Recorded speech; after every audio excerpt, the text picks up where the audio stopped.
தமிழ் தேசியத்தின் ஒற்றை நம்பிக்கை. தமிழர் என்கின்ற இனம் உண்டு, தனியே அவர்க்கொரு குணம் என்று திசைகள் தோறும் முழங்கிக் கொண்டிருக்கக்கூடிய வஞ்சிக்கப்பட்ட தமிழர்களுக்கு வரமாய் வந்த எங்கள் அண்ணன் செந்தமிழன் சீமான் இப்பொழுது உங்கள் முன்னிலையில்.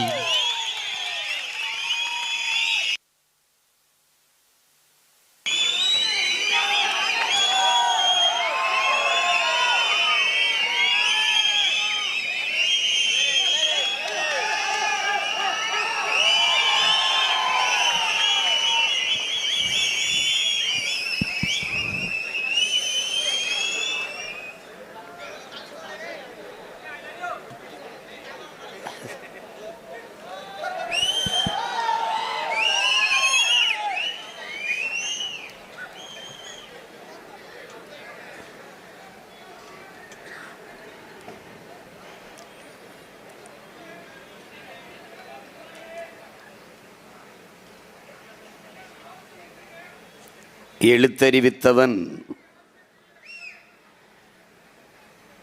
இறைவன் என்கிறது தமிழ்.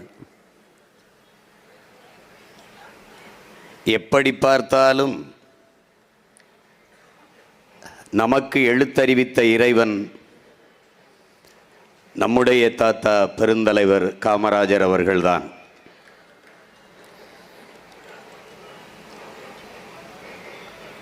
அவரால் கல்வி அறிவு பெற்ற பிள்ளைகள்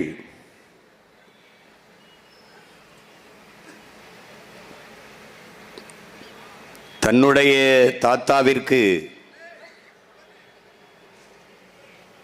நன்றி வணக்கம் செலுத்துவதற்காக அவர் உலவிய மண்ணில் நின்று பெருந்தலைவரின் பெரும்புகள் போற்றுவோம் என்ற இந்த எழுச்சிமிக்க வணக்க நிகழ்வை நடத்தி கொண்டிருக்கிறோம். இந்த நிகழ்விலே இன உணர்வும் மான உணர்வும் கொண்டு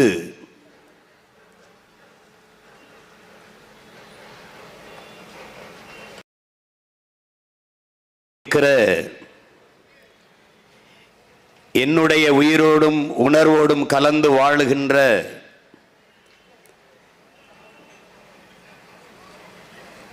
என்னுயிர் சொந்தங்கள் அனைவருக்கும் என் அன்பு வணக்கம்.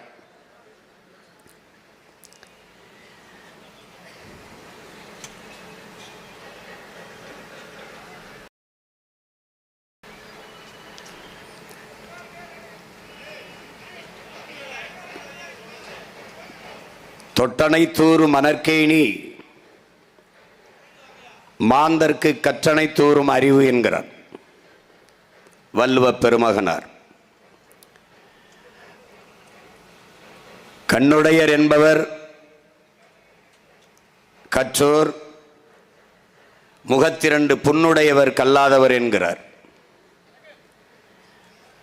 கேடில் வெளிச்செல்வம் கல்வி ஒருவருக்கு மாடல்ல மற்றையவை என்று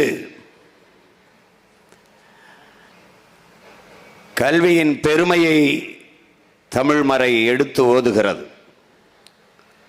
கற்றவருக்கு சென்ற இடமெல்லாம் சிறப்பு என்கிறது.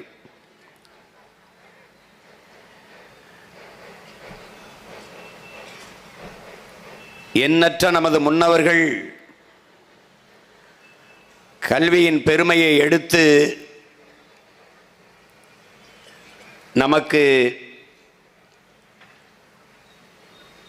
அறிவுறுத்திய போதிலும் முழுமையான கல்வி அறிவு பெற்ற மக்களாக நாம் மாறவில்லை.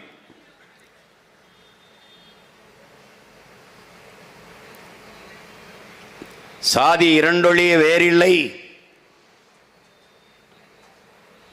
சாற்றுங்கால் நீதி வழிவா நெறிமுறையில் என்று போதித்த அவை பெருமாட்டி கூட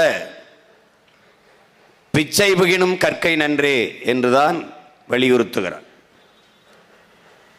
சாதிகள் இல்லையடி பாப்பா, குல தாழ்ச்சி உயர்ச்சி சொல்லல் பாவம், நீதி உயர்ந்த மதி கல்வி அன்பு நிறையுடையோர் மேலோர் என்றுதான் பெரும்பாவளன் பாட்டன் பாரதி பாடுகிறான். கல்வி சிறப்பு, கல்வி அருமை, கல்வி பெருமை. ஆனால்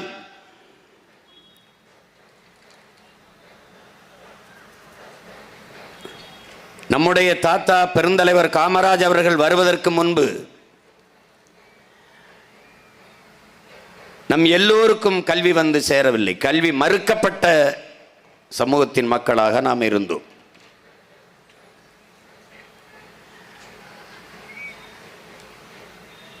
கல்வி கற்று அவரவர் குலத்தொழிலை, செருப்பு தைப்பவன் மகன் செருப்பு தான் தைக்க வேண்டும், நெசவு செய்கிறவன் மகன் நெசவைத்தான் செய்ய வேண்டும், பண்டங்கள் பானை செய்பவர்கள் அதை பானைதான் செய்ய வேண்டும், இப்படிப்பட்ட முறைதான் இருந்தது. மாறி நாம் கல்வி கற்போமையானால்,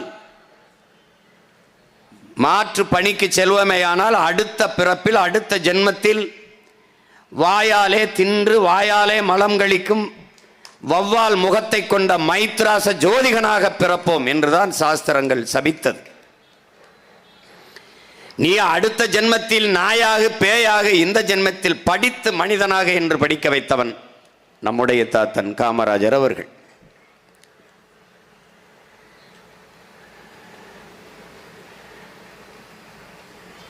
இங்கே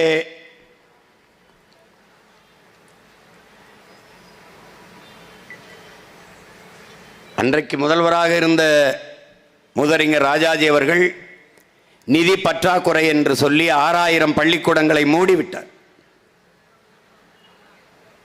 நம்முடைய தாத்தா முதல்வர் பொறுப்பேற்ற பிறகு 6000 பள்ளிக்கூடங்களையும் திறந்த, அதற்கு மேலே பல ஆயிரக்கணக்கான பள்ளிக்கூடங்களை திறந்தார். இன்று நன்கு கற்ற கல்வி அறிஞர்கள், மேதைகள் எல்லாம் சொல்வது அருகமைவு பள்ளிகள்.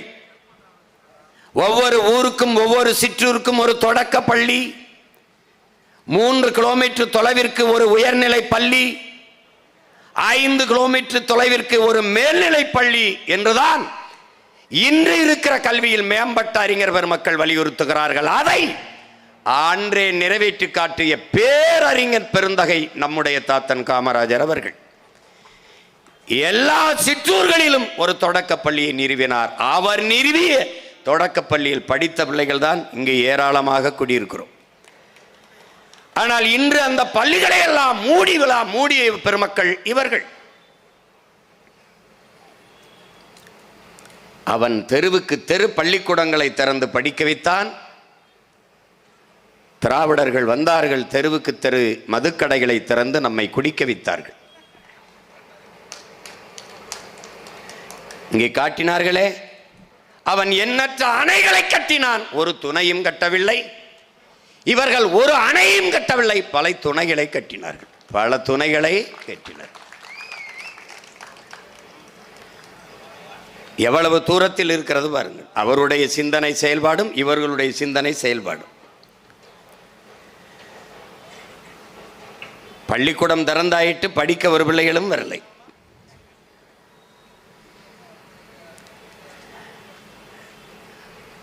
என் அன்பு சொந்தங்களே, மனிதனின் இயல்பு, பெரும்பாலான மனிதர்களினுடைய இயல்பு, தனக்கு கிடைக்காதது எவனுக்கும் கிடைக்கக்கூடாது. இதுதான் பெரும்பாலான மானுட சிந்தனையாக இருக்கிறது. எனக்கு 2 கண்ணும் போனாலும் பரவாயில்லை, என் எதிரிக்கு 1 கண்ணாவது போய்விடும். இதுதான் இவருடைய விருப்பமாக இருக்கிறது. இப்படிதான் இந்த சமூகம் இருக்கிறது.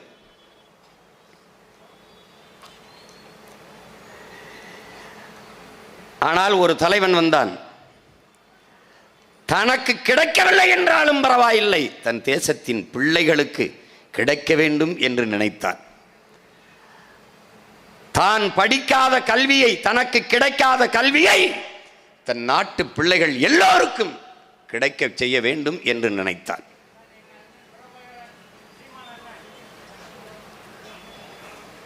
ஒரு பிள்ளைகளை கூட பெறாத அவன் ஒட்டுமொத்த நாட்டின் பிள்ளைகளையும் தன் பிள்ளைகள் போல நேசித்து படிக்க வைத்து கல்வியறிவு பூட்டினான். ஒரு நாட்டின் செல்வத்திலே ஆகப்பெரிய செல்வம் அறிவு செல்வம்தான். வளத்திலேயே சிறந்த வளம் அறிவு வளம்தான். அந்த அறிவு வளத்தை பெருக்கிய பெருந்தகை நம்முடைய தாத்தன் காமராஜர் அவர்கள்.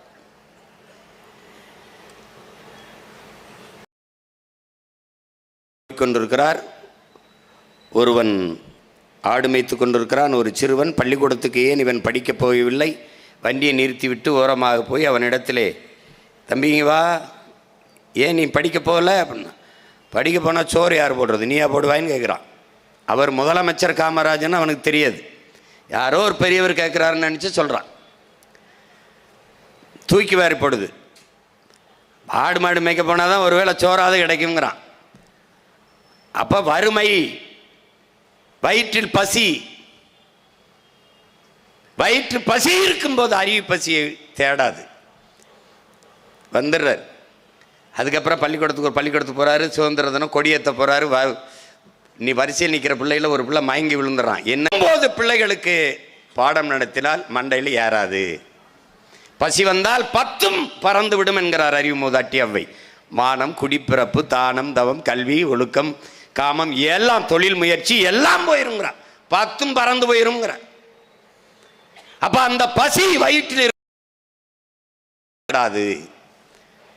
அப்ப ஒருவேளை உணவளித்தாவது நம் பிள்ளைகளை படிக்க வைத்து விடுவோம். இதுதான் பிச்சை புகினும் கற்கை நன்றே. அப்ப பணம் இல்ல, அப்ப காசு இல்லை, என்ன பண்றதுன்னு தெரியல. இருக்கிற கல்வித்துறை அதிகாரிகள்கிட்ட கேட்கிறாரு, என்ன பண்ணலாம் அப்படின்னு. ஐயா, நமக்கு ஒரு அப்படிலாம் அவ்வளவு சோறு இல்லா பள்ளிக்கூடத்திலும் போடுறதுக்கு பணம் இல்லையான்னு. நம்ம பிள்ளைகளை படிக்க வச்சுட்டா அவன் நாட்டை எதிர்காலத்தை காப்பாற்றி விட்டுருவான். எதிர்காலத்தில் நாட்டை காப்பாற்றி விட்டுருவான். எப்படியாவது நம்ம பிள்ளைகளை படிக்க வச்சிருவான். இருக்கிற வர போடுங்க, இல்லைன்னா என்கிட்ட சொல்லுங்க, பிச்சை எடுத்துக்கிட்டாவது நம்ம பிள்ளைகளை படிக்க வச்சிருவோன்றாரு. இதைத்தான் அறிவு மூதாட்டி அவை பிச்சை புகினும் கற்கை நன்றே என்றான். தன் பிள்ளைகளுக்கு கற்பிப்பதற்கு என்றால் அது பெருந்தலைவன் நம் தாத்தன் காமராஜ் தான். அப்படி படிக்க வைத்தார்.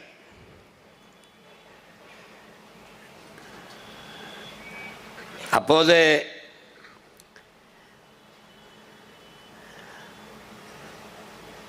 பிள்ளைகள் அப்பவும் நிறைய பேர் வரல. இது காரணம் என்ன?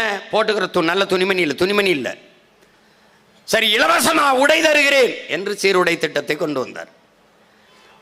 வகுப்பறையில் ஏழை பணக்காரன், உயர்ந்தவன் தாழ்ந்தவன் என்ற பாகுபாடு இருக்கக்கூடாது. மாணவ பிள்ளைகளுக்கு பிஞ்சு நெஞ்சுக்குள் ஏற்றதாழ்வு என்கிற அந்த நஞ்சு விதை விழுந்து விடக்கூடாது என்று ஒரு தலைவன் எண்ணினான். ஒரே மாதிரி சீருடை திட்டத்தை கொண்டு வந்தான். அதுக்கப்புறம் வரல, உடையும் கொடுத்தாச்சு, உணவும் கொடுத்தாச்சு, வரல. பெரும்பாலான பிள்ளைகள் வரல. காரணம், எழுதி படிக்க ஏடில்லை, சிலேடில்லை.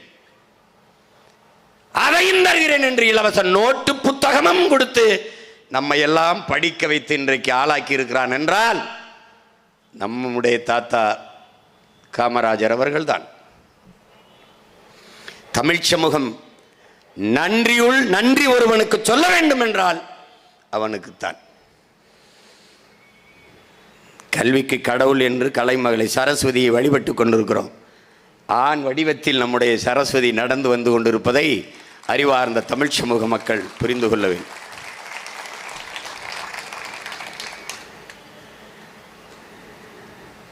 நம்ம படிக்கலைன்னா என்ன, இந்த பயவுலையெல்லாம் படித்தா என்ன, படிக்காமல் நாசமாக போனால் நமக்கு என்ன என்றுதான் நினைப்பார்கள். அப்படிதான் நினைப்பார்கள். எந்த நடிகனுடைய மகன் அந்த நடிகனுடைய ரசிகர் மன்றத்தில் இருந்திருக்கான்? யாராவது ஒருத்தன் சொல்றான்? யாராவது சொல்லு. எந்த நடிகனுடைய மகள் அந்த நடிகனுடைய ரசிகர் மன்றத்தில் நின்று கூட்டத்தில் சிக்கி செத்துருக்கான்? யாராவது சொல்றான்? என்ன எப்படி இருக்கு? படிக்க வைத்து அறிவார்ந்த ஒரு நாகரிகம் பெற்ற பண்பாடு கொண்ட சமூகமாக மாற்ற வேண்டும் என்று நமது முன்னவர்கள் துடித்தார்கள். எல்லாம் இன்னைக்கு எங்கே போய் நிற்குது பேர்? காமராஜர் என்பவனுடைய ஆட்சி அல்ல, அவன் பிறந்து வளர்ந்த பெருமை மிக்க தமிழ் தேசிய இனத்தின் ஆழம் சார்ந்த ஆட்சியை நம் உயிர் தலை தாத்தன் நம்முடைய தாத்தா காமராஜர் அவர்கள் தந்தார்கள். தமிழனின் அறம் சார்ந்த ஆட்சியை அவர் செலுத்தினார், இந்த மண்ணிலே நிறுவி காட்டினார்.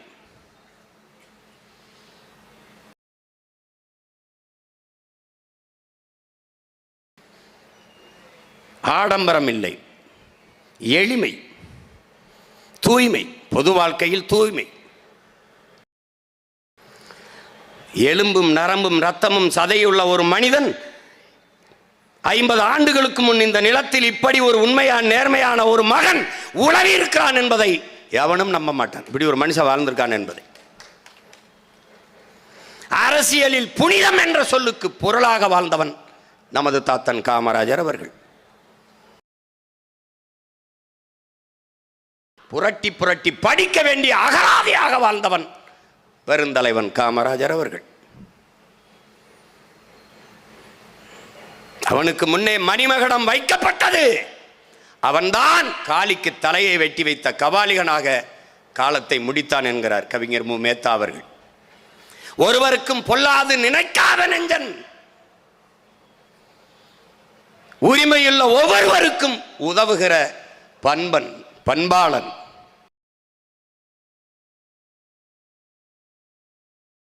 ஒருவருக்கும் வாதுகளில் அலையா சொல்லன், அமைதியாக பணியாற்றும் பண்புமிக்க தொண்டன்கிறது. திருவிருக்கும் காந்தி மகான் கொள்கையை தாங்கும் தேசபக்தன், உழைப்பதனால் உயர்ந்த செம்மல். மறுவிருக்கும் ஆசைகளில் மனம் செல்லாமல் மனம் நாடாமல் வாழ்கிற முதலமைச்சர் காமராஜர் வாழ்கவே என்று நம்முடைய தாத்தா நாமக்கல் கவிஞர் ராமலிங்கம் பிள்ளை அவர்கள் பாடுகிறார்கள்.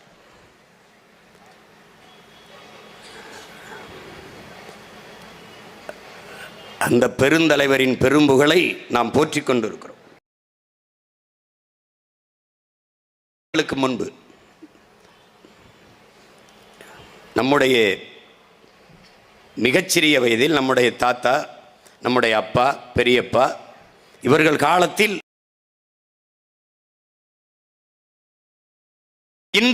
இன்று நடந்து கொண்டிருக்கிற ஆட்சியும் நீங்கள் ஒப்பிட்டு பார்க்க வேண்டும். ஐயா நெல்லை ஜெவமணி அவர்களும்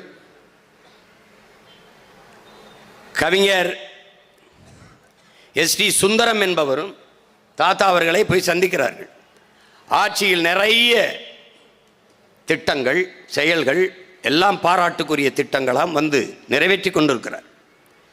அப்போது அவர்கள் சொல்லுகிறார்கள், ஐயா நம்ம நிறைய நலத்திட்டங்கள் எல்லாம் கொண்டு வந்துட்டோம், அதையெல்லாம் ஒரு படமாக எடுத்து அப்படியே திரையரங்கில் போட்டு காட்டினோம்னா, அதை நியூஸ் ரீலாக போட்டு காட்டினோம்னா நல்லா போய் சேரும், மக்கள் இன்னும் நம்மளை நிறைய ஆதரிப்பாங்க, நமக்கு நிறைய வாக்குகள் வரும் என்று பேசுகிறார். அப்படியே என்னென்ன திட்டமெல்லாம் நிறைவேற்றியிருக்கோம்.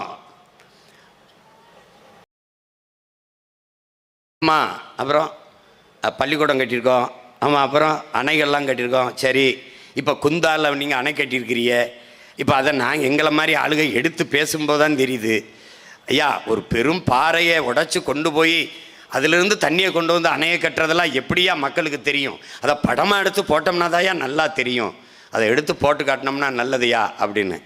அப்படியா? இப்போ பள்ளிக்கூடம் கட்டினதில் என்ன நடக்குது? பிள்ளைகள்லாம் படிக்குதில்ல, ரோடு போட்டோம் சொன்னா நடக்குது.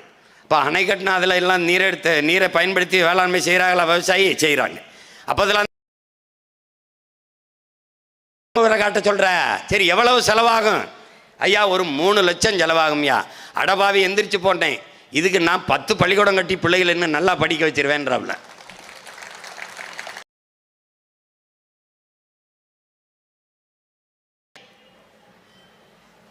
அதை சாதனை என்று கருதவில்லை. இந்த மண்ணுக்கும் மக்களுக்கும் தான் செய்ய வேண்டிய கடமை என்று ஒரு தலைவன் கருதினான். அதை அவன் விளம்பரப்படுத்தி புகழை தேடிக்கொள்ள செப்டம்பர் 16 கொடுப்பதற்கு ஜனவரி 1 இருந்து குடும்ப தலைவிக்கு 1000 ரூபாய், குடும்ப தலைவிக்கு 1000 ரூபாய் அப்படியே பூக்கட்டிக்கிட்டு இருக்கிற ஒரு பொம்பளை, தேய்ச்சிக்கிட்டு இருக்க ஒரு பொம்பளை, எல்லாவற்றையும் பதாகையில் போட்டு பல 100 கோடிகளில் விளம்பரம். எது ஒன்றுக்கும் விளம்பரம் விளம்பரம். அதனால்தான் நாம் இந்த அரசுகளை குற்றம் சாட்டுகிறோம். இவர்கள் செய்தி அரசியல், விளம்பர அரசியல் செய்வார்களே ஒழிய செயல் அரசியல், சேவை அரசியல் செய்ய மாட்டார்கள். அவன் விளம்பரத்தை விரும்பவில்லை, ஆடம்பரத்தை விரும்பவில்லை. அதிகாரத்திற்கு வருவதற்கு முன்பே எனக்கு ZY பிரிவு பாதுகாப்பு வேண்டும் என்கிறார். எல்லோருக்கும் இந்த நாட்டில் முதலமைச்சர், எதிர்க்கட்சி தலைவர் எல்லோருக்கும் உயர் பாதுகாப்பு.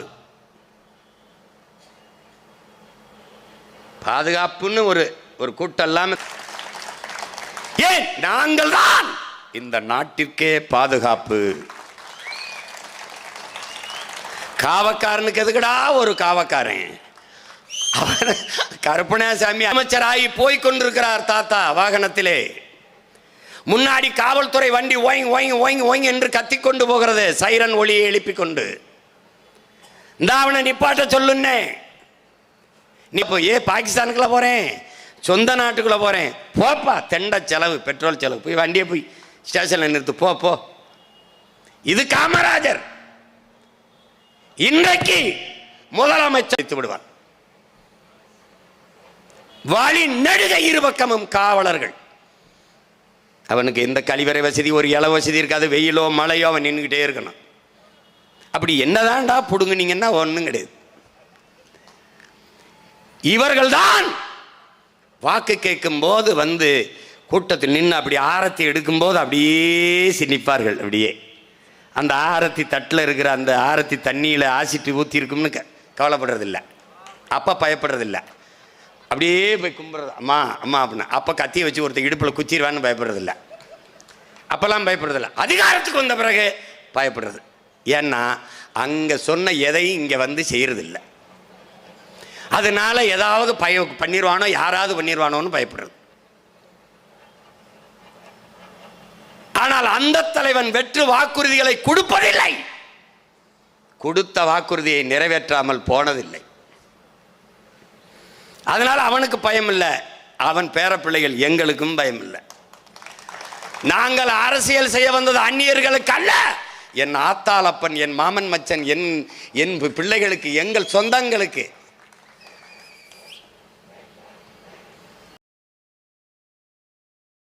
கூட்டமானாலும்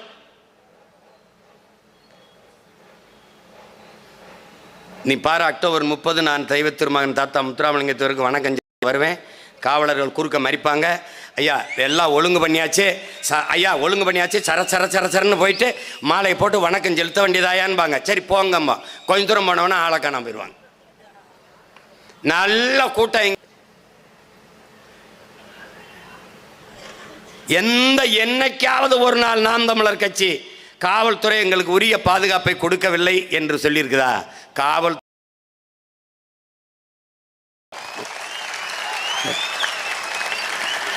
நீங்க வாட்டுக்குறீங்க. எங்க கூட்டத்தில் ஒரு விரும்பத்தகாத நிகழ்வு சட்டத்திற்கு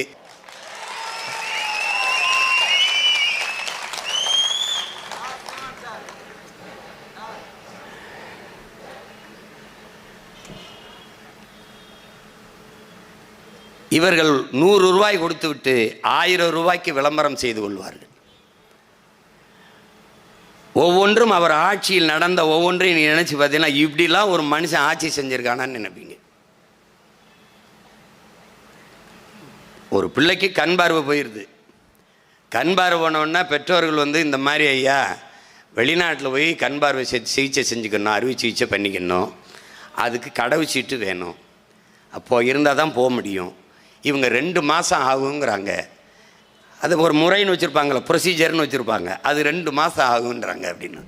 அப்போ அதிகாரிகளை கூப்பிட்டு கேட்குறாரு என்ன பிரச்சனை அப்படின்னு. அது எப்படி பார்த்தாலும் இந்த சட்ட முறைகளெல்லாம் நம்ம செய்கிறதுக்கு, விதிமுறையெல்லாம் செய்கிறதுக்கு, ப்ரொசீஜர்லாம் முடிக்கிறதுக்கு 2 மாதம் ஆகும். நான் கோவமாயிடுறார். ஏய், படிச்சிருக்கியா நீ? அறிவு இருக்கிறான் தானே நீ? தேசிய கீதம் பாடப்படும் போது எந்திரிச்சு நிக்கணுங்கிறது மரபு. அந்த நேரம் ஒரு குழந்தை கிணத்துக்குள் விழுந்து விட்டால் உடனே போய் குதிச்சு குழந்தையை காப்பாற்றணுங்கிறது மனித இயல்பு. இப்ப நீ என்ன செய்ய போற? சட்டம் அது, விதி அது, தூய்படியா உன் சட்டம் அந்த பிள்ளைக்கு கண் போச்சுன்னா தருமா? முதல்ல உடனடியா எல்லாத்தையும் சட்டம் பாஸ்போர்ட் கொடுக்கறது, கடை வச்சு கொடுக்கறது ஏற்பாடு செய்கின்ற தமிழ்நாட்டுக்கு வர்றாங்க. மிகப்பெரிய தியாகி, பேரறிஞன். பொருளாதாரத்தை அவன் பிரிச்சு பிரிச்சு போட்டு எழுதியிருப்பான். நீங்க அந்த புத்தகத்தை படிக்கணும். ஜே.சி. குமரப்பாவுடைய இந்த ஜிஎஸ்டி எல்லாம் அடாவடி பொருளாதாரம் அவர் எழுதியதுதான். நான் ஒரு வேளாண் குடிமகன், தோட்டத்திலே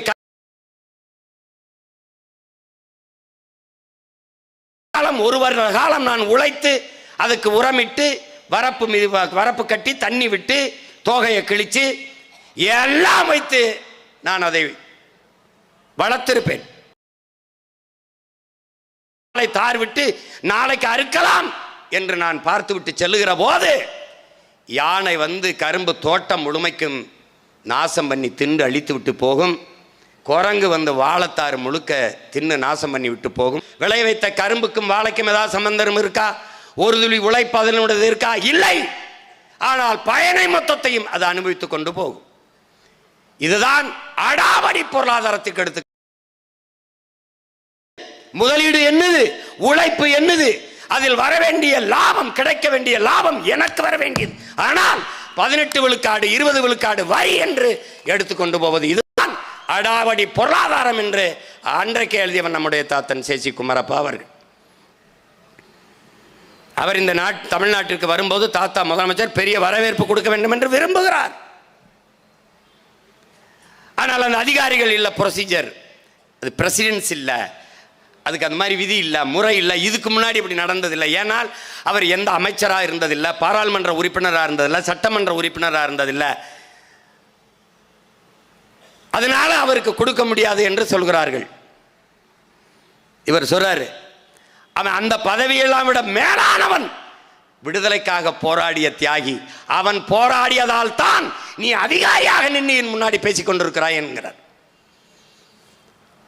அவன் உழைப்பினால் வந்த சுதந்திரத்தில் தான் நீ இன்றைக்கு இந்த பதவியில் நின்று என் முன்னாடி பேசிக் கொண்டிருக்கிறாய். அதனால் நீ சொன்ன இந்த பதவியில் இருப்பவனை விட அவன் மேலானவன் ஜே.சி. குமரப்பா. அவனுக்கு அரசு என்ன மரியாதை கொடுக்கணுமோ அதை கொடுக்கணும்ன்றப்பல. இதுக்கு முன்னாடி அது மாதிரி நடந்ததில்லைன்னு இப்ப இருந்து நடக்கட்டும். என்ன உனக்கு அரசாணை, உத்தரவு, ஜீவோ அதானே நான் போடுறேன், கொண்டா, எழுதி கொண்டா, இன்னையிலிருந்து இதுதான் பிரசிடென்சி, எழுதி போறா அப்படின்னு முறையை மாற்றி ஜே.சி. குமரப்பாவுக்கு அரசு மரியாதையை கொடுத்த பெருந்தகை நம்முடைய தாத்தன் காமராஜ் அவர்கள். முதலமைச்சராக வந்து உட்கார்ந்துறப்ல, இந்த பக்கம் இவ்வளவு கோப்புகள் என்னன்னு கேட்குறப்ல.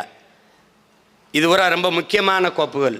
ஏன்னா 2 பிரித்து வச்சிருக்க, ஒன்றா வைக்க வேண்டியது என்னன்னு கேட்குறப்ல. இல்லை இது ரொம்ப முக்கியமான கோப்புகள், உடனே கையெழுத்திடணும். இது முக்கியமில்லாத, கொஞ்சம் முக்கியமில்லாத கோப்புகள். முதலமைச்சர் மேசைக்கு முக்கியமில்லாத கோப்புகள்லாம் வருதா, ஃபைல் எல்லாம் வருதான்னு கேட்குறப்ல. இங்கே வைக்கப்பட்ட எல்லா ஃபைல்களும் எல்லா கோப்புகளும் முக்கியமானதுதான்.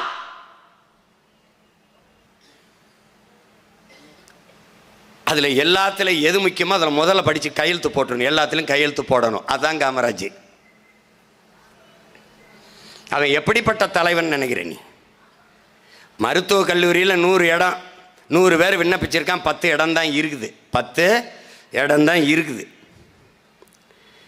முதல்வர் பரிந்துரைச்சா அந்த 10 இடம், அந்த 100 பேர் இதையும் எடுத்து பார்க்குறாரு, சான்றிதழையும். வெளியில் நிற்கிற எல்லா தலைவர்களும் பேசிக்கிறாங்க. காங்கிரஸ் கட்சிக்காரனுக்கு போட்டு விடுவார் 10 பேரில், இல்லைன்னா சொந்த சாதிக்காரனுக்கு போட்டு விடுவார். அப்படி தான் வெளியில் நினச்சிக்கிட்டு இருக்காரு. எல்லாரும் நினச்சி பேசிட்டு இருக்கான். போன உடனே டக்குன்னு கையெழுத்து போட்டு 10 பேரை எழுதி கொடுத்துட்டு போயிடுறாப்புல.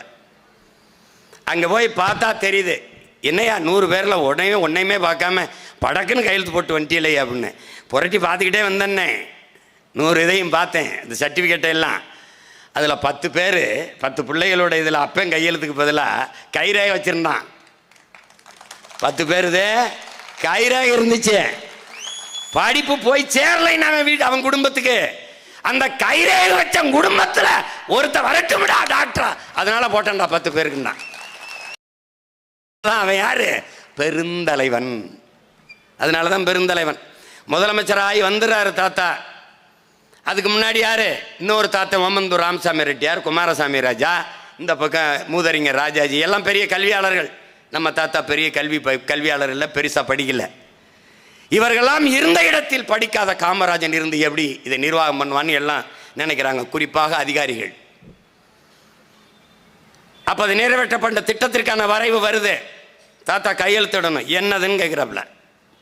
இது ஜீவோங்கிறாங்க. ஜீவோனா என்னன்னு கேட்குறாப்புல. அவங்க சிரிக்கிறாங்க. பார்த்தியா, நான் சொன்னல ஜீவோனாவே என்னன்னு தெரியல இவருக்கு இப்படி. ஐயா ஜீவோன்னா அது கவர்மெண்ட், அது தெரியுது எனக்குன்னு, அது தெரியுது. இது என்னன்னு சொல்லு, இது யார் எழுதுனதுன்னு. அவர்களே அதிகாரிகளே எழுதி கொண்டு வந்து கையெழுத்து போட சொல்கிறாங்க. கவர்மெண்ட் ஆர்டர் தானே, நீ எழுதிட்டு வந்து கையெழுத்து போட சொன்னீங்கன்னா அது எப்படி ஜீவாவாக இருக்கும்னு கேட்குறாப்புல.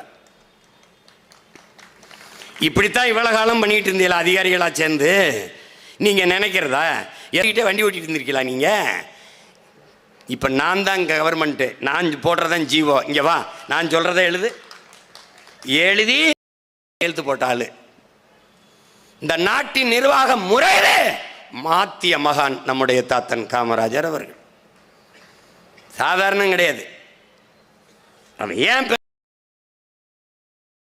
தலைவனுக்கும் நல்ல மனிதனுக்கும் தலைவனுக்கும் வித்தியாசம் என்ன?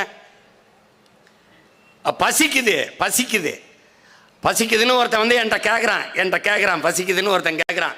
அப்போ நான் இந்தா 100 ரூபா போய் சாப்பிட்டு போ. இது ஒரு மனிதாபிமானம், மனிதன், அவ்வளோதான்.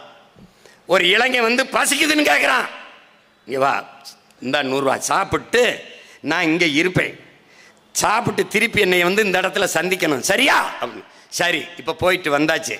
வந்தவொடனே வா உட்காரு. ஓன் பேர் என்ன? என் பேர் காளீஸ்வரன். சரி, உங்கள் அப்பா பேர் என்ன? அப்பா எந்த ஊர்? நீ எந்த ஊர்? அவன் என்ன அந்த ஊர் பின்புலத்தில் என்ன தொழில் இருக்கா? வேளாண்மையா? அப்படியா? அப்பா எதுவும் வேலை பார்க்குறாங்களா? இல்லை. நீ என்ன படிச்சிருக்க? நான் பிஏ படிச்சிருக்கேன். அப்படியா? அவன் சரி சரி நீ போ. உன் ஊரெல்லாம்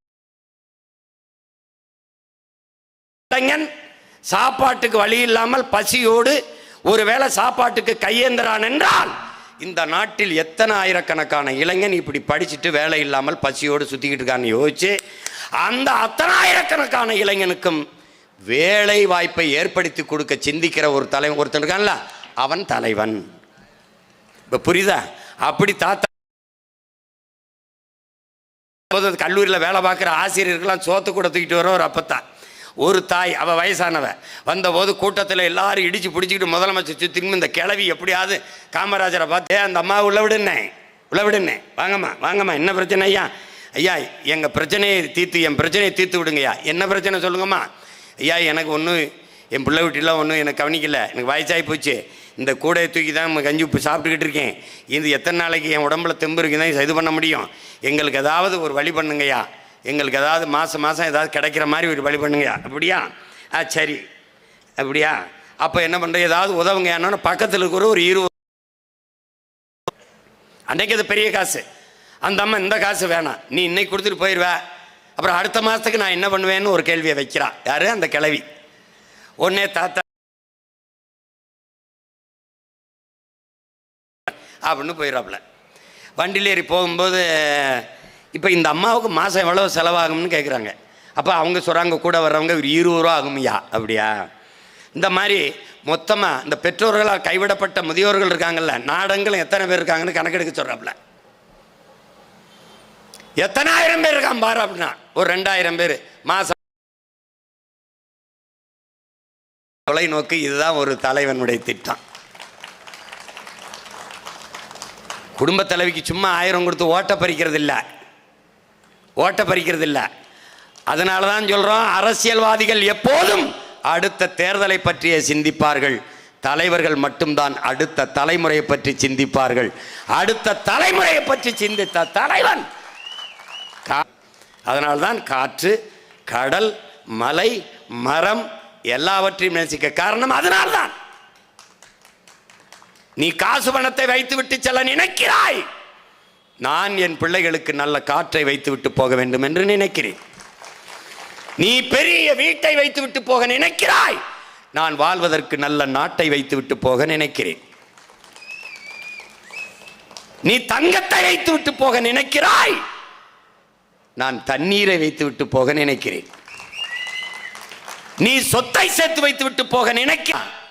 தாத்தன் சோறு ஊட்டினான், அவனுக்கு ஒரு பேரன் சோறு ஊட்டுகிறான். அந்த பேரன் இந்த பேரன் தான் போட்டியே.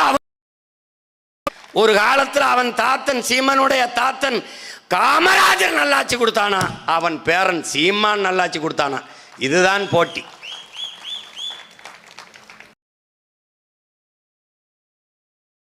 இவர்கள் செய்வது ஆட்சி அல்ல. அதை பேசி நம் நேரத்தையும் காலத்தையும் வீணடிக்க வேண்டிய தேவையும் இல்லை. திமுக ஒளிக அல்ல, அதிமுக ஒளிக அல்ல. இருமறை சிந்தனை எப்போதும் இருமடங்கு ஆற்றலை பெருக்கி கொடுக்கும். இந்தி ஒளிக அல்ல எங்கள் கோட்பாடு, தமிழ் வாழ்க அதான் எங்கள் கோட்பாடு. அதுதான் எங்கள் இலக்கு.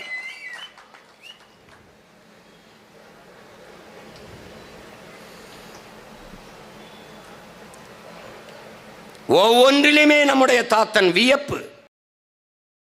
ஒரு மனிதன் இப்படி ஒரு மனிதன் செய்திருக்கிறான், இயங்கியிருக்கானா என்று. இதெல்லாம் இது என்னங்க இப்படி ஒரு இவருக்கு சும்மா இதையெல்லாம் ஒரு திரைக்கதையா படமா எடுத்தின்னு வச்சுக்க, பொய்யா சொல்லுவான். பூரா ரொம்ப கதையா விடுறாங்கடாம்பா. நீ ஆலியாரில் அணை இருக்கலாம், ஆலியார் டேம் போய் பார்த்துருக்க? கேரளாவிலேருந்து தண்ணியை கொண்டு வந்து இருந்து மலையை இந்த பாரு, மலைக்கு அந்த பக்கம் தண்ணீர் கிடக்குது. இந்த மலையை உடைச்சு போனால் தான் தண்ணியை கொண்டு வர முடியும். இவ்வளோ விஞ்ஞானம் இல்லை, இவ்வளோ அறிவியல் வளர்ச்சி இல்லை. இப்போலாம் அப்படியே அறுத்து கொண்டு போயிடலாம், அடுத்து எடுத்துடலாம். அன்றைக்கி சின்ன நாட்டு வெடிகுண்டுகள் தான். 3-4 கிலோமீட்டர் மலையை உடைச்சி உள்ளே போனால் தான் அங்கேருந்து தண்ணியை எடுத்துகிட்டு வர முடியும். அப்போ என்ன, எப்படியாவது தண்ணியை கொண்டு வந்துருந்து பூமியை செழிப்பாக்கிடணும். போடுறாப்புல அங்கே போட்டு உள்ளே போகணும். போயிட்டு வெளியில் வந்தால் பணம், செத்தா பிணம். இந்த மாதிரி ஒரு கடும். இன்னைக்கு ஆலியாரில் ஒரு அணையை கட்டி அந்த மண்ணில் பல லட்சக்கணக்கான ஏக்கரை இன்னைக்கு வளமான மண்ணாக ஆக்கியிருக்கான்னா, அவனை மாதிரி ஒரு இதெல்லாம் தான்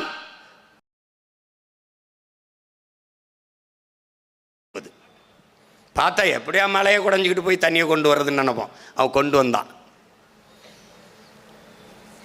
அதெல்லாம் தான் சாதனை.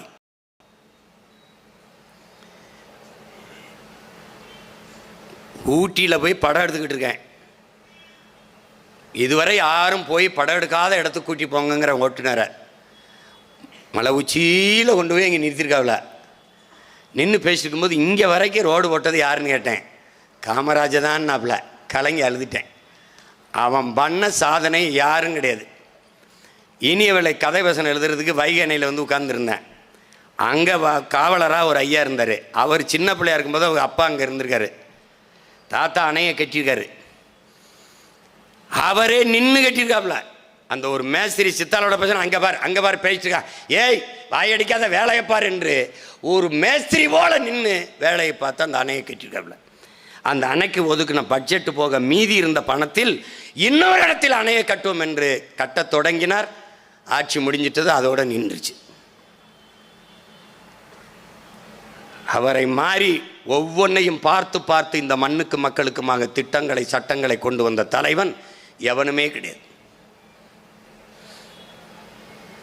இன்னைக்கு மாதிரியா ஓராண்டுக்கு ஐயா கருணாநிதி அவர்களுக்கு மட்டும் ஓராண்டுக்கு 100ஆண்டு விழா அவர் விழாவை கொண்டாடுகிறார். ஓராண்டுக்கு எவ்வளவு பொருள் செலவு. செத்து போகும்போது சட்டப்பையில் 110 ரூபாயோட செத்து போன ஒரு தலைவன் 9 ஆண்டுகள் இந்த நாட்டை முதலமைச்சராக இருந்த ஆண்டு இருக்கிறான் என்று நீங்கள் நினைக்க முடியுமா? பாரு,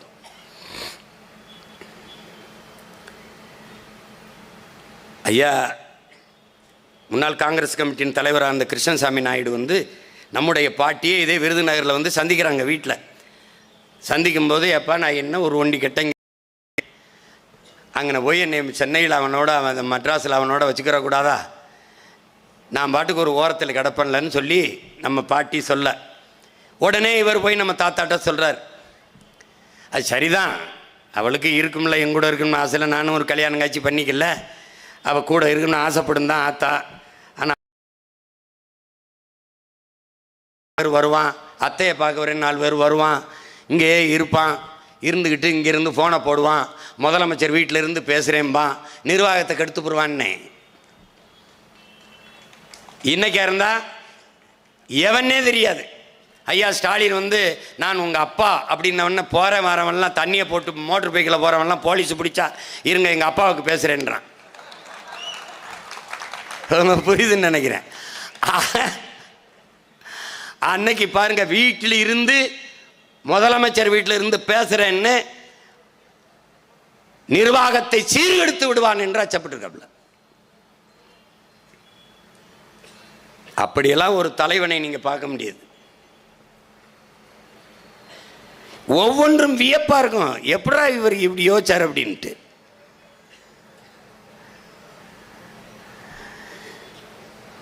ஒரு மிகப்பெரிய படிப்புங்கிறது நீங்க என்ன படிக்கல படிச்சவன் என்ன பண்ணான், படிச்சவன்லாம் என்ன பண்ணான் சொல்லு. படிப்பறிவையும் விட பட்டறிவே மேலானது என்பதை தன் வாழ்நாளில் நிரூபித்து காட்டிய பெருந்தகை நம்முடைய தாத்தன் காமராஜர் அவர்கள். கல்விக்கும் அறிவுக்கும் சம்பந்தமில்லை என்பதை தன் வாழ்நாளில் எல்லோருக்கும் உணர்த்தியவன் நம்முடைய தாத்தன் காமராஜர் அவர்கள். கல்விக்கு அறிவுக்கும் ஒன்றும் சம்பந்தம் இல்லை. நீ மதிப்பெண்ணை வைத்து மனித அறிவை மதிப்பிடுகிற கல்வி முறையில் இருக்கிறாய், அது அல்ல. கலப்பை கண்டுபிடித்தவன் விஞ்ஞானி, தூண்டி முள் கண்டுபிடித்தவன் அறிஞன், மண்வெட்டி கண்டுபிடித்தவன் விஞ்ஞானி, ஆடிப்பத்தம் தேடி விதை என்பவன் பட்டறிவாளன், அவன் படிப்பறிவாளன் இல்லை என்று போதித்தவன் பட்டறிவாளன், படிப்பறிவாளன் இல்லை. அதனால இதை படிக்கல அவர் அப்படின்னு இல்லை. மானுடனை நேசிக்க அறிவு தேவை, கல்வி தேவையில்லை. கல்வி தேவையில்லைங்க.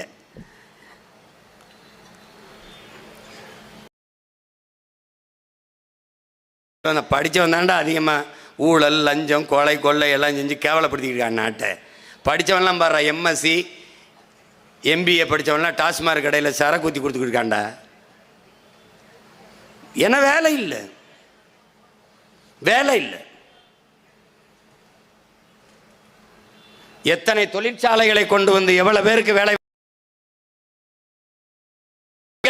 மூடினார்கள் இவர்கள். ஒரு சர்க்கரை ஆலையோட இன்னைக்கு கிடையாது. நீங்கள் இந்த ஆவணப்படத்தில் பார்த்த எந்த தொழிற்சாலையும் இன்னைக்கு இல்லை, எல்லாத்தையும் மூடிட்டான்.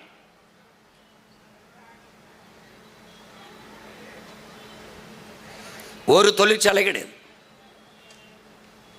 இவன் கொண்டு வரதெல்லாம் வெறும் நச்சு ஆலைகள். சிப்காட்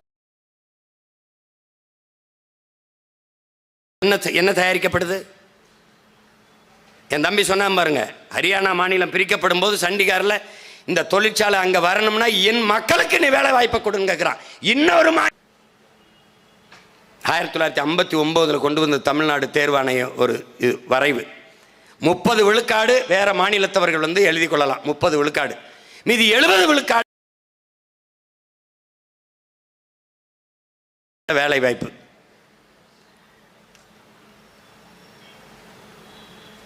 அது 2017 வரைக்கும் அது இருக்குது.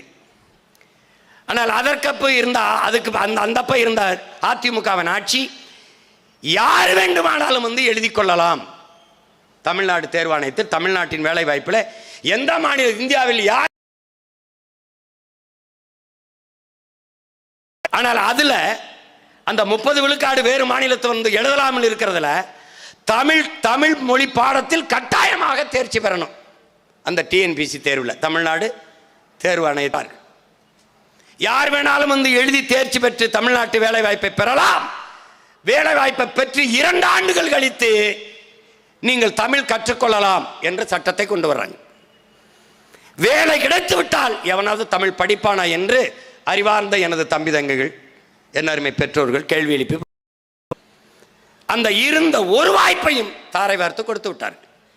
ஏற்கனவே வட இந்தியன் வந்து எல்லா வேலைகளிலும் அவன் உட்புகுந்து நம் வேலை வாய்ப்பை பறித்து கொண்டிருக்கும் போது குறைந்த கூலி என்று எல்லோரும் அவர்களை வேலைக்கு அமர்த்தி கொண்டிருக்கிற போது இந்த வாய்ப்பையும் பறிகொடுத்து விட்டார்கள். அதனால் 3937 வாய்ப்பே இருக்கிற தமிழ்நாடு தேர்வாணைய தேர்விலே 15,52,000 பேர் தேர்வு எழுதுறான். எது 3000 வேலைக்கு. அப்ப எவ்வளவு பேர் வேலை இல்லாம வெளியில் நிக்கிற அன்பர்?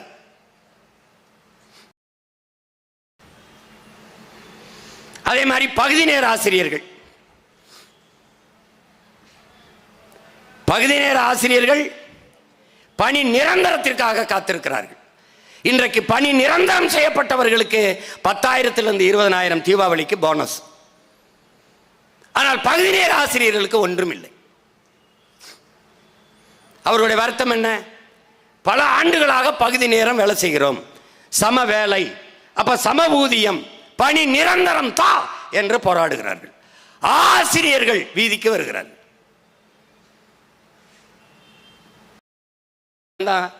50 வருஷத்துக்கு முன்னாடி செத்து போயிட்டாப்ல. ஆசிரியன் வீதிக்கு வர்றான். நம்மை பெற்ற தாய் தந்தை,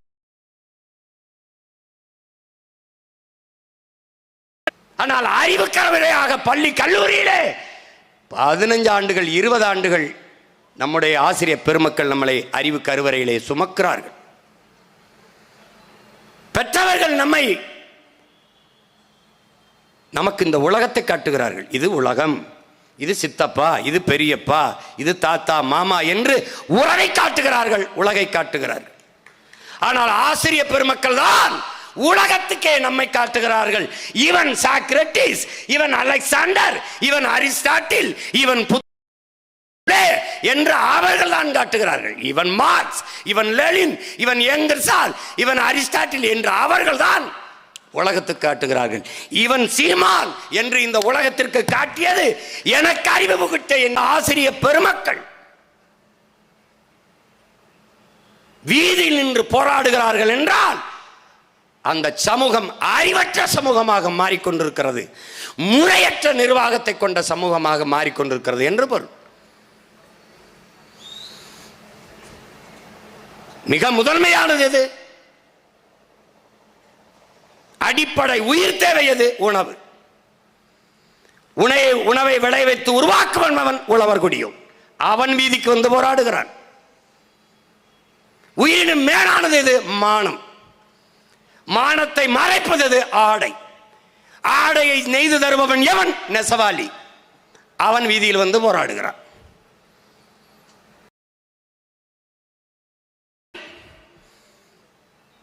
அறிவை வளர்க்கக்கூடிய ஆசிரியர் பெருமக்கள் வீதியில் வந்து போராடுகிறார்கள். பிறகு உயிர். பெண்கள் வீதியில் நின்று போராடுகிறார்கள். எல்லோரையும் வீதிக்கு வர வைத்து விட்டு இந்த ஆட்சியாளர்கள் சொல்கிறார்கள் நல்ல ஆட்சி கொடுத்து என்று சொல்கிறார்கள். எந்த நாட்டிலே அன்பு சொந்தங்களே உழவர் குடியோன், நெசவு குடியோன், ஆசிரியர் பெருமக்கள் போற்றப்படும் என் அன்பு தம்பிதைகள் புரிந்து கொள்ள வேண்டும். எந்த சமூகத்தில் ஆசிரியன் போற்றப்படுகிறானோ, மதிக்கப்படுகிறானோ, அந்த நாடு அறிவார்ந்த சமூகமாக வளர்கிறது, வாழ்கிறது என்று பொருள். எந்த தேசத்தில் உழவர் குடியோன் போற்றப்படுகிறானோ அந்த நாட்டில் வறுமை இல்லை, பசி இல்லை, வளமையான. எந்த நாட்டிலே நெசவு தலை துவங்குகிறதோ அந்த நாடு நாகரிகமான நாடு, பண்பாடு கொண்ட நாடு என்று பொருள். ஆனால் இங்க அப்படி இல்லை. எல்லாம் தலையில் முறையற்ற கொடுமையான நிர்வாக முறைக்கு மாறி நிற்கிறது. 2010 சேர்ந்த ஆசிரியர் பெருமக்கள் எல்லாம் 1ஆம் வகுப்பிலிருந்து 8ஆம் வகுப்பு வரைக்கும் பாடம் எடுக்கிற ஆசிரியர் பெருமக்கள் டெட் தேர்வு எழுதி தேர்ச்சி பெற்றால் தான் அந்த ஆசிரியர் பணியை தொடர முடியும் என்று நாடு.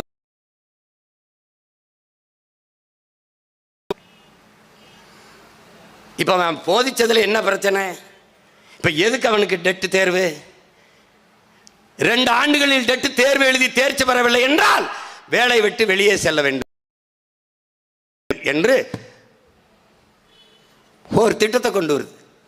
21 லட்சம் பேர் இந்த பணியில் இருந்து இந்த டெட் தேர்வில் அது தோல்வியுற்றால் 21 லட்சம் பேர் வேலை இழந்து வெளியில வருவான். கேள்வி கேட்கிறேன் பாரு. இப்ப நீட்னு ஒரு தேர்வு, மருத்துவம் படிக்கிறதுக்கு நீட்.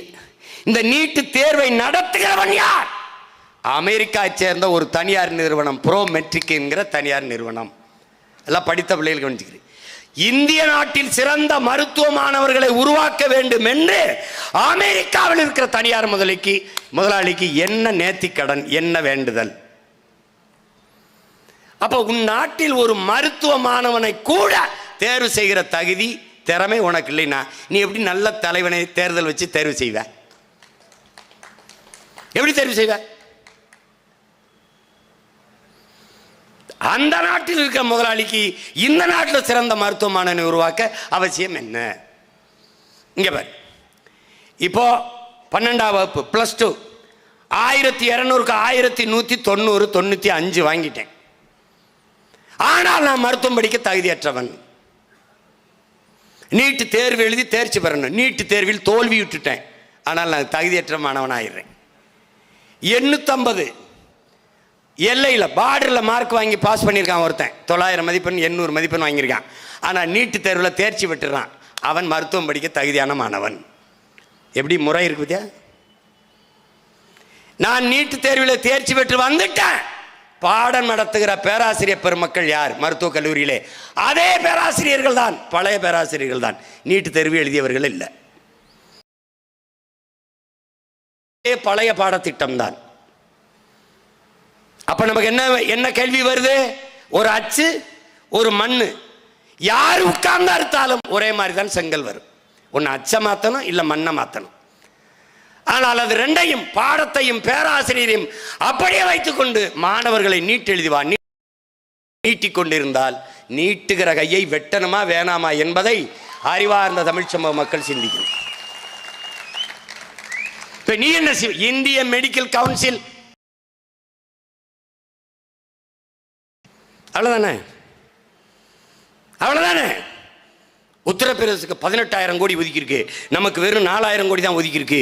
பாரதிய ஜனதா ஆளுகிற மாநிலத்திலாம் அதிகமாக அவங்களுக்கு நிதி கொடுத்துருக்கு, நமக்கு கொடுக்கல அப்படின்னு. நான் வெள்ளக்காரங்காலத்தில் தான் வரிகொடா இயக்கம் நடத்த முடியுமா?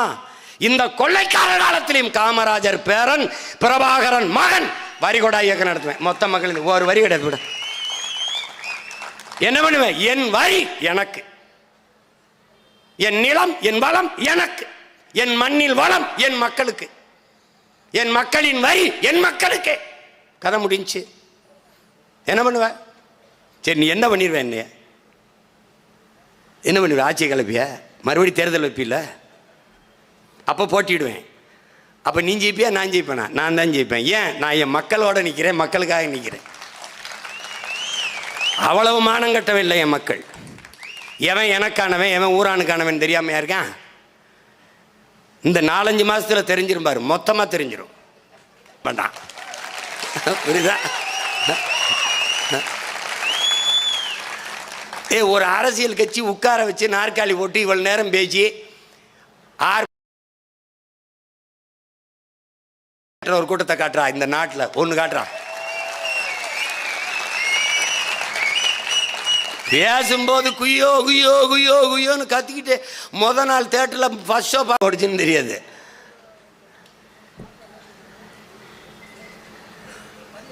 இது போலதான் இந்த நீட்டு தேர்வு போலதான். நீட்டு எழுதும் போது நீ என் அன்பை, என் உடன் பிறந்தவனே, என் தம்பி தங்கையிலே கவனிச்சுக்கிறங்க. எந்த மாநிலத்திலும் இவ்வளவு நெருக்கடிகள் கிடையாது. துப்பட்டாவை கலட்டு, முடியை அவுத்து விடு, தோடை எடு, மூக்குத்தியை எடு, உள்ளாடையை கலட்டு, இந்த சித்திரவதைகள் இந்தியாவில் எந்த மாநிலத்திலையும் இல்லை. நல்லா கவனிச்சுக்க. மூக்குத்தியை கலட்டு பிட்டை கொண்டு போயிடுவாங்கிறான். இதான் அறிவார்ந்த எவனாவது சண்டை போட்டு கேட்டாடே, இந்த மூக்குத்தியில் பிட்டை கொண்டு போயிட முடியாண்டா, இந்த தோடில் கொண்டு போயிட முடியும் என்னடா, இந்த தலை மைத்துக்குள்ளே கொண்டு போயிட, இந்த மைத்து பிட்டை கொண்டு போய் எழுதிட முடியும் ஏண்டா, அது கொண்டு போயிட முடியும். இந்த மூக்குத்திகளை பிட்டை கொண்டு போயிட முடியும் நம்ப சொல்லுகிறது இந்த நாடு. ஆனால் இவ்வளவு பெரிய ஓட்டு பெட்டிக்குள்ள முடியாது நம்பு என்று சொல்லுங்க. எங்களை எல்லாம் சும்பப்பை நினைச்சுக்கிட்டு சுத்திட்டு இருக்க நீ என்ன. இந்த ராகுல் காந்தி சகோதரர் 70 லட்சம் ஓட்டை ஏமாத்திட்டா, 60 லட்சம் ஓட்ட. ஏய், இந்த ஓட்டுப்படியை தூக்கி போடுறான்னு சொல்லுப்பா. இந்த பெட்டி இருக்கிற வரை இதை பண்ண முடியும். அது அருமை சகோதரர் ராகுல் காந்திக்கும் தெரியும்.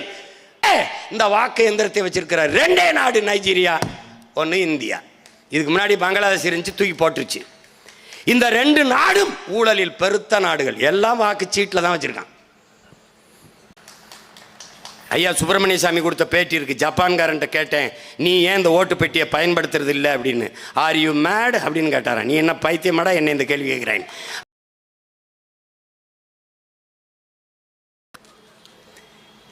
அதை சொல்ல அவருக்கு துணிவு இருக்கா? இந்த வாக்கு எந்திரம் வேண்டாம் என்று அவருக்கு சொல்ல துணிவு இருக்கா? இதில் ஒன்றும் செய்ய முடியாது. என் தங்கச்சி மூக்குத்திக்குள்ள தோடுல விட்டு கொண்டு போயிருவாங்கிறான். நீ நம்பிட்டு மேலாளர் சூப்பர்வைசர் வெளியில் நிற்கிறான். இவன் புத்தகத்தை பார்த்து எழுதிக்கிட்டு இருக்கான். எழுதியிருக்கான் பாரு, பாரு எழுதியிருக்கான். வேணா காணொலி இருக்கு.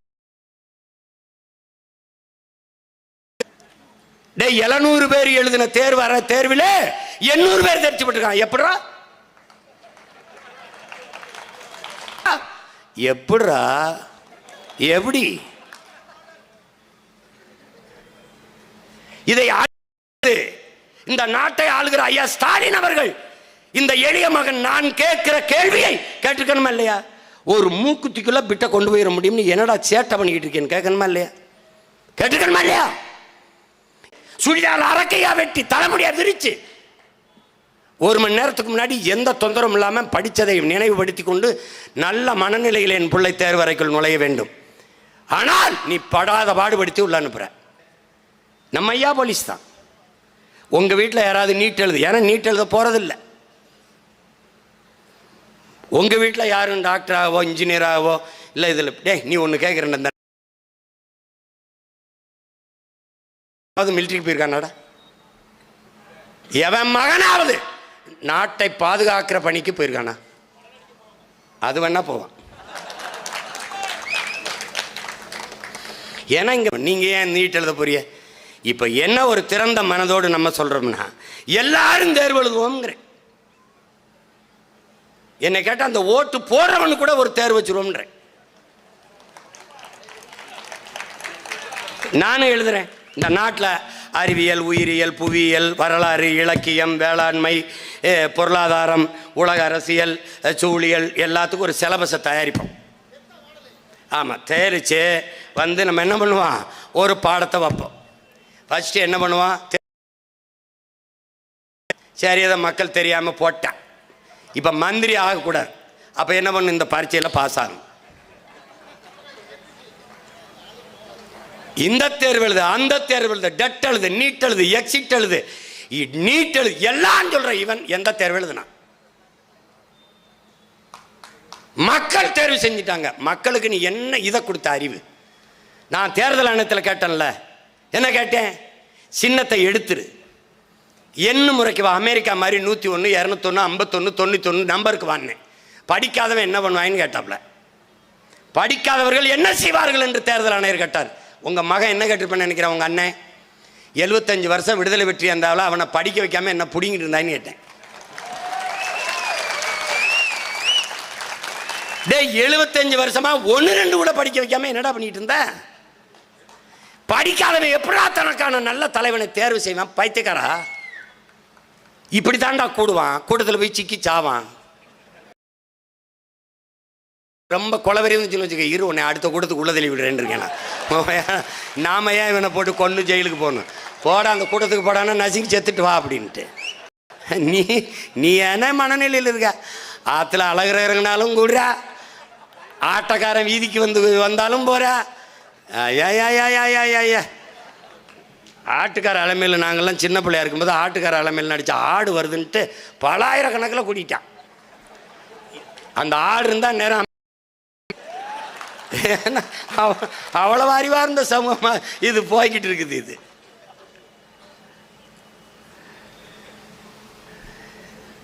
பெருந்தலைவர் என்பவன் ஒரு தனி மனிதன். சான்று நம்முடைய தாத்தா.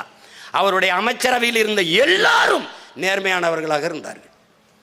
நம்முடைய தாத்தா கக்கன் அவர்களே அவர் துறையில் இருந்த எல்லா அமைச்சர்களையும் அவர் இந்த மண்ணுக்கும் மக்களுக்குமான கொண்டு வந்த திட்டத்தை 50 ஆண்டுகள் மாறி மாறி ஆண்ட இவர்கள் செய்யல. எதையும் வளர்த்ததில்லை, இவர்கள் அழித்ததுதான். அவர் ஆட்சியில் யார் வீடு கட்டலையா? சொல், வீடு கட்டலையா? ஆத்து மணலை மொத்தமாக அள்ளி தின்னானா? அவர் ஆட்சியில் யாரும் வீடு கட்டலையா? இப்படி தான் மலையெல்லாம் மணலா நொறுக்கி வித்தானா? கல்லா நொறுக்கி கொண்டு வித்தானா? சொல்லு. நம்மளை அடக்கி ஆண்டி நம் வளத்தை கொள்ளையடிக்க வந்தான். நம் வரியை சுரண்டி கொளுத்தான் வெள்ளையன். ஆனால் ஆரை, மலையை, காட்டை அப்படியே வைத்து விட்டு போனான். அந்த வெள்ளையனை விட கொடுமையானவர்கள் இந்த கொள்ளையர்கள். உன் மகன் இங்கே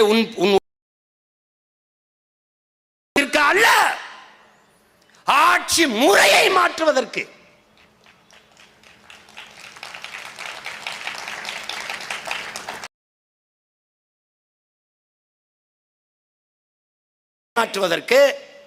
அரசியலை மாற்றுவதற்கு.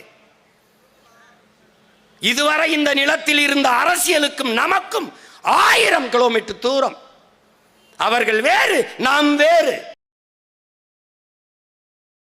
எல்லாம் பெரியார்.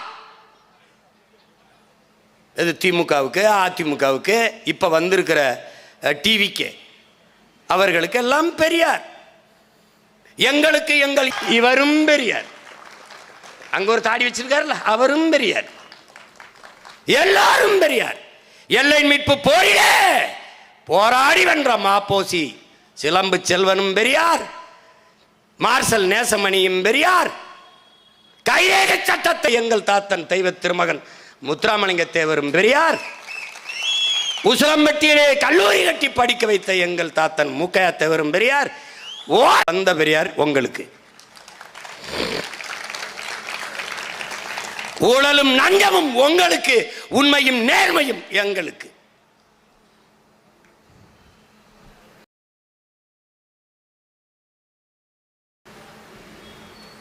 செய்தி விளம்பர அரசியல் உங்களது, செயல் சேவை அரசியல் எங்களுடையது.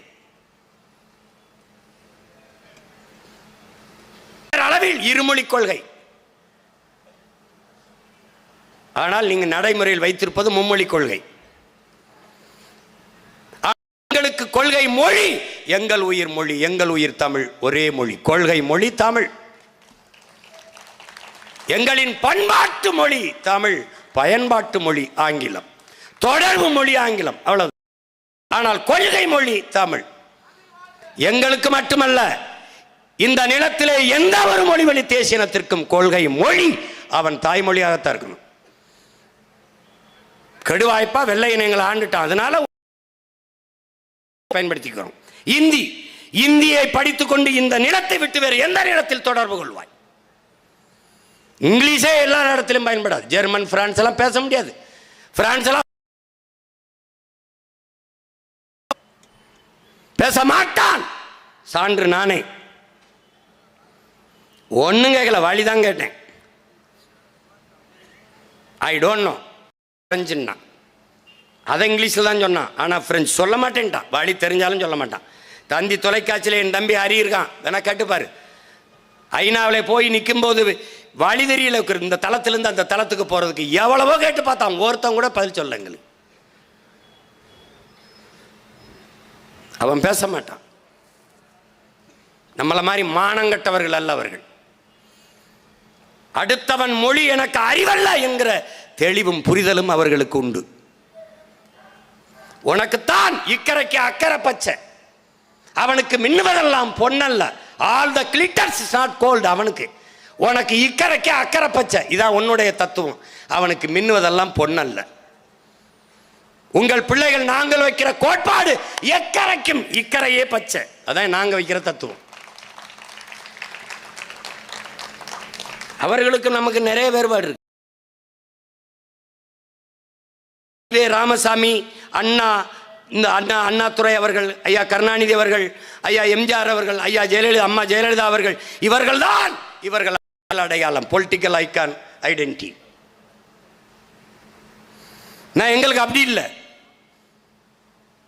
என்றைக்கு ஆனா என் தாய்மொழியின் முதல் எழுத்தை எழுத பிறந்துருச்சு, அன்னைக்கே பிறந்துருச்சு. உலகத்தில் பல்வேறு நிலப்பரப்பை வென்று மூன்றாவது பெரிய பேரரசை நிறுவிய மன்னன் என்னுடைய பாட்டன் சோழன். அவனுடைய தொடக்கத்தில் எனக்கு ஆயிரக்கணக்கானது இருக்கு. நாட்டின் விடுதலைக்கு செக்கெழுத்து பல ஆண்டுகள் தூக்குல தொங்கிய பரம்பரையில் வந்தவன். நாங்கள் சிறைப்பட்டு மிதிப்பட்டு வந்தவன். இவர்கள் சொல்ற தலைவரில் விடுதலைக்காக எத்தனை பேர் சிறையில் இருந்திருக்கான்? இந்த 50 ஆண்டுகளுக்குள்ளே 50,000 ஆண்டுகளுக்கு மூத்த தமிழர் என்கிற தேசியனத்தின் வரலாற்றை சுருக்குவார்கள். தமிழனின் எல்லா பெருமையும் ராமசாமி என்கிற ஐயாவின் முதுகுக்கு பின்னாடி வைத்து மறைப்பார்கள். நாடக உலகின் தந்தை சங்கரா சுவாமிகள் தூக்கிட்டான். தமிழ் தாத்தா உவே சாமிநாதையர் சிலையை தூக்கிட்டான். ஆனால் தெருவெங்கும் ஐயா ராமசாமிக்கு சிலை இருக்கு, ஐயா எம்ஜிஆருக்கு சிலை இருக்கு, அம்மா ஜெயலலிதாவுக்கு சிலை இருக்கு. இதெல்லாம் போக்குவரத்துக்கு இடையூறு அல்ல. திராவிடனுக்கு எது இடையூறு? தமிழ், தமிழன் போராடிய பெருந்தலைவன் காமராஜர் இன்னைக்கும் பாரு சிலை அணிக்கும் போது ஜெயிலில் இருப்பான். நாட்டு விடுதலைக்கு போராடிய நம்முடைய தாத்தா முத்துராமலிங்க தேவர் சிலை அணிக்கும் போதும் சிறையில் இருப்பார். ஆனால் வந்தவன் போனவன் எல்லாம் தெருவில் இருப்பார்கள். மாண்டு சாகலாம். கேவலம். நான் வரேன்டா, தொட்டுடா பாப்பா. ஒரு தடவை என் முன்னவர்கள் சிலையை தொட்டுடா, சிசிடிவி கேமரா வச்சு அப்படியே சிலை எடா செய்யல, சிலையை தூக்குடா, கம்பியை தூக்குடா, வைடா கேமராவை, நீ தொட்டுடா. அதுக்கப்புறம் அடுத்த நொடி உயிரை இருந்தானே எனக்கு.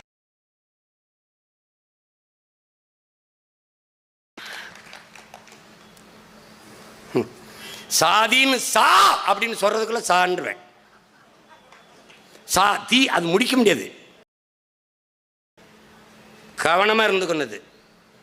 இந்த கூட்டம் மாதிரி நினைச்சுக்கிட்டு இருக்காத நீ. என்னை கேட்பான், அது பெரிய கூட்டம். கூட்டம் அல்ல அரசியல், கொள்கைதான் அரசியல்.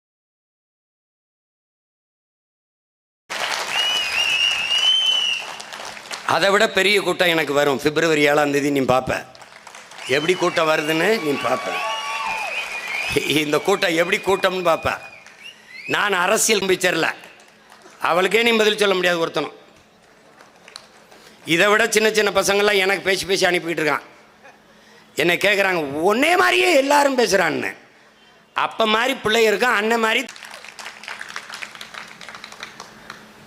இது மக்கள் இராணுவம். சீருடை அணியலை, ஆயுதம் தூக்கலை. ஆனால் அறிவாயுதம் ஏந்திய அரசியல் புரட்சி படை இது. 2,80,000 ராணுவ வீரர்கள் இலங்கை ராணுவத்திலே, வெறும் 25,000 விடுதலை புலிகள், 35 வருடம் சண்டையிட்ட மறவன் என்னுயிர் தலைவன் மேதகவே பிரபாகரன் அவர்கள், 500 சிங்கள ராணுவ வீரனுக்கு ஒரு புலி மறவன் இணையான வீரன்.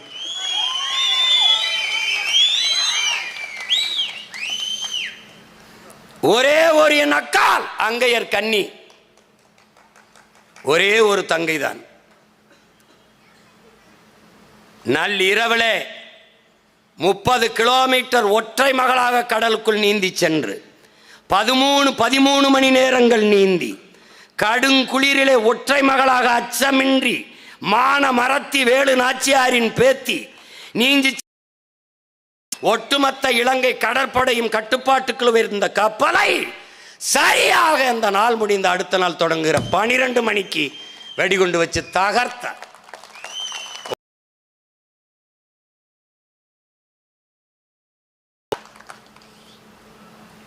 நான் வைத்திருப்பது பதர்கள் அல்ல, நெல் மணிகள்.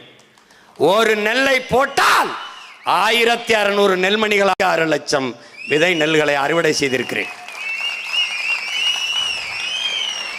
ஒருவன், ஒரு தமிழ் மகன், தமிழ் மகள் தன்னை போல் இன்னும் 3 பேர் 4 பேர்களை.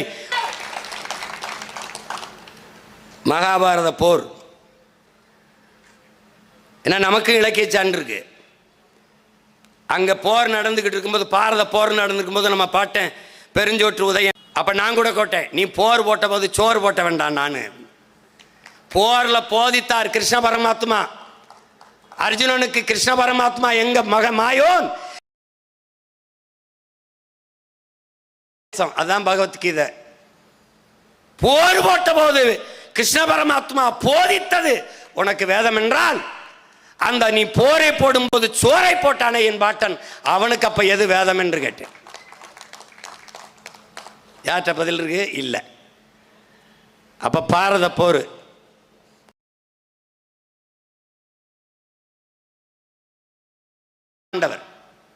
காரணம் உடன் இருந்த கிருஷ்ண பரமாத்மா.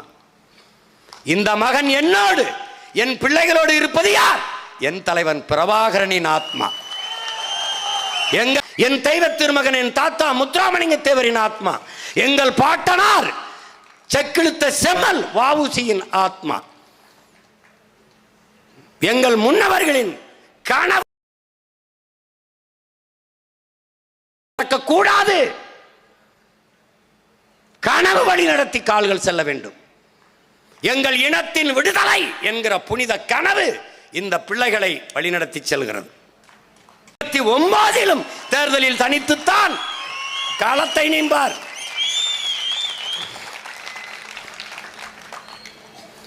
சத்தியம் தர்மமே வெல்லுமெனும் சான்றோர் சொல் பொய்யாமோங்கிறான் பாட்டன் பாரதி. எனக்கு தான் பாடுறான். கர்ம விளைவுகள் யாம் கண்டதெல்லாம் போதாதாங்கிறான். தர்மம் வெல்லுமிடாங்கிறான். சிறந்த மகன் இவன் கையிலே நாடு இருந்தால்தான் நிம்மதியாக மக்கள் வாழ முடியும் என்கிற நிலைக்கு விரைவிலே வருவார்கள்.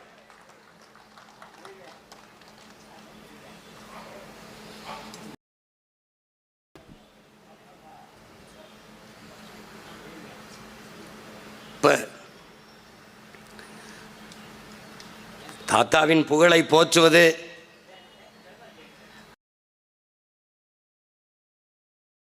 நமது பிறவி கடமை. அவர் தந்த அறிவு ஞானம். அறிவுக்கும் ஞானத்துக்கு என்ன வித்தியாசம்? அறிவது அறிவு.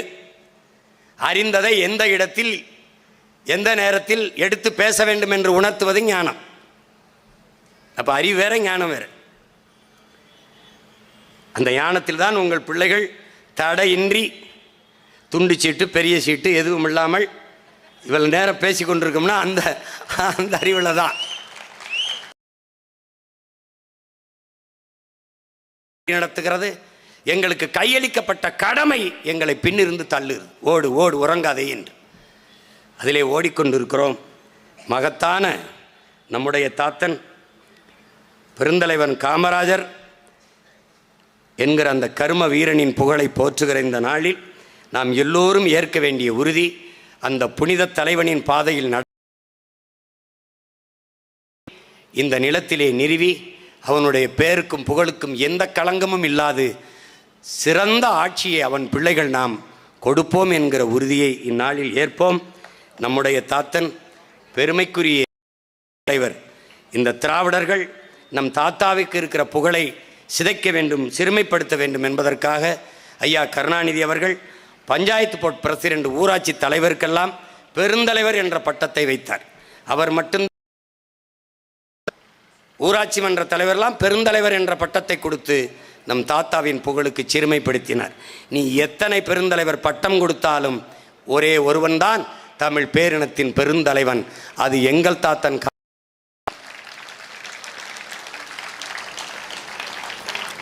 அவன் கற்பித்த கல்வி இந்த தமிழ் சமூகத்தின் மேம்பாட்டிற்கு, உயர்விற்கு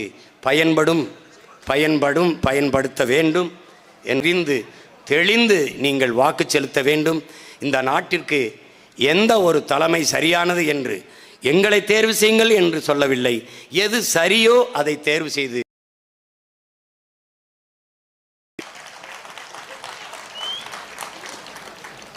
நாங்கள் முன்வைக்கிற கோட்பாடு உழவு இல்லை என்றால் உணவு இல்லை, உணவு இல்லை என்றால் உயிர்கள் இல்லை, உயிர்கள் இல்லை என்ற தத்துவத்தை முன்வைக்கிறோம். உழவே தலை, சுழன்றும் ஏற்பின்னது உலகம், அதனால் உழந்தும் உழவே தலை என்ற வேதத்தை நம்முடைய மறைமொழியும் நமக்கு கற்பித்து தந்திருக்கிறான். அதுபோல விவசாய சின்னத்திற்கு நீங்கள் வாக்கு செலுத்தினால் அவனும் வாழ்வான், உங்களையும் வாழ வைப்பான். உலகமானாலும் தோற்கலாம், உழவர் குடியோன் வேளாண் குடிமகன் தோற்றான் என்ற செய்தி வரக்கூடாது. ஏனால் உப்பிட்டவரை உயிர் உள்ளவரை நினை என்கிறது. அப்போ உணவிட்டவனை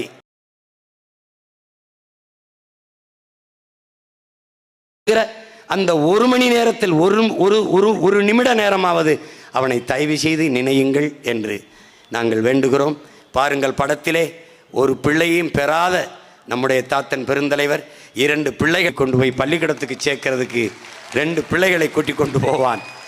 திருமணம் செய்து ஒற்றை பிள்ளையும் பெறாதவன் சிலையாக நிற்கும் போதும் பிள்ளைகளை பள்ளிக்கூடத்துக்கு அழைத்துட்டு போறது மாதிரி சிலை அவனுக்கு மட்டும்தான். தலைமையான தமிழ் சமூகத்தை மாற்றி படைக்க இளைய தலைமுறை புரட்சியாளர்களாக எழுந்து வாருங்கள்.